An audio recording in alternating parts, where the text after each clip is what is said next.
Hey guys, Craig Mack here, Liberty Bell Beekeepers. Just wanted to make a quick follow-up video to the video I did yesterday. I had a couple people send me a message about the order of the cuts I made for the nuke boxes. Getting 4 nuke boxes out of 1 sheet of plywood. So I just wanted to make a quick video and show you the process of what cuts to make and what pieces you get. Let me show you here on the table. So, let me just see if I get a better angle here. There's the approximate sheet layout. Now I'm missing a couple of pieces in here because I just put together one of the boxes that I needed the pieces for to complete this big jigsaw puzzle. But you'll see what they are as I start to explain it. Okay, so what I do is I lay out and I start this from right to left. I'll draw out my 4 side panel sections. That's what these are here. 1, 2, 3, 4. So there should be a total of 8 of these pieces.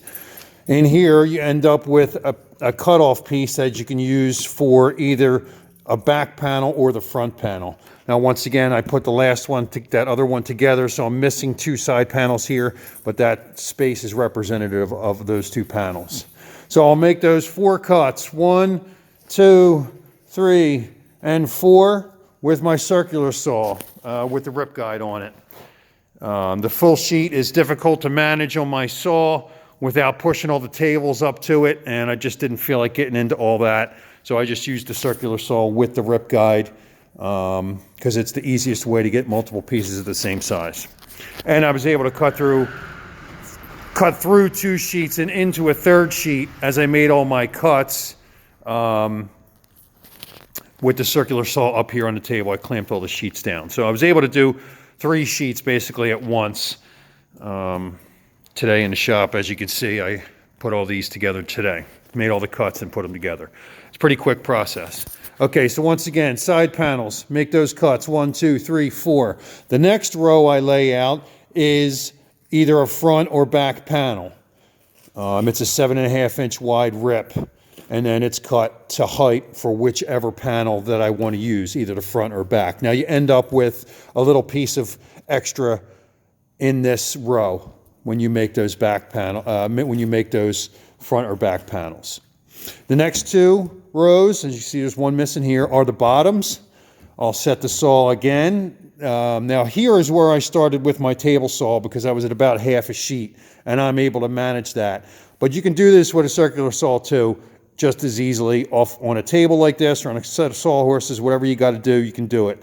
I did it on the table saw. So I made those 2 rips, and you end up with a small slice in here as a little bit of extra piece. The next 2 rips are the tops. 1, 2.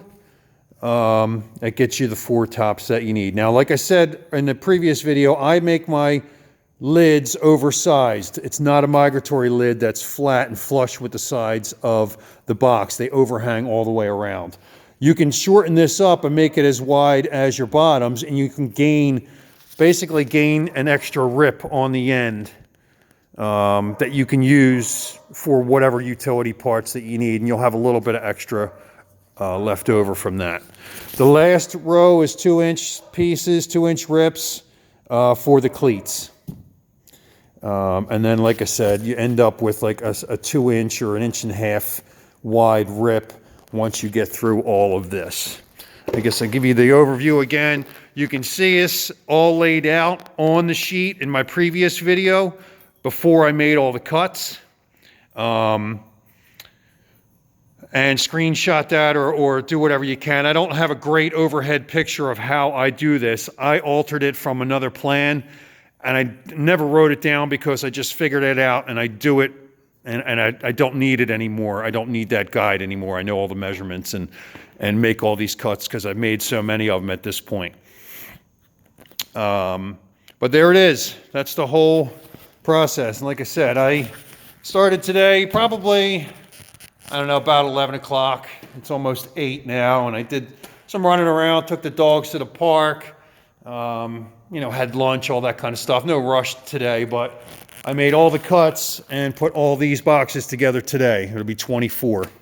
So I made 24 of these nuke boxes, which you could use as a swarm trap as well.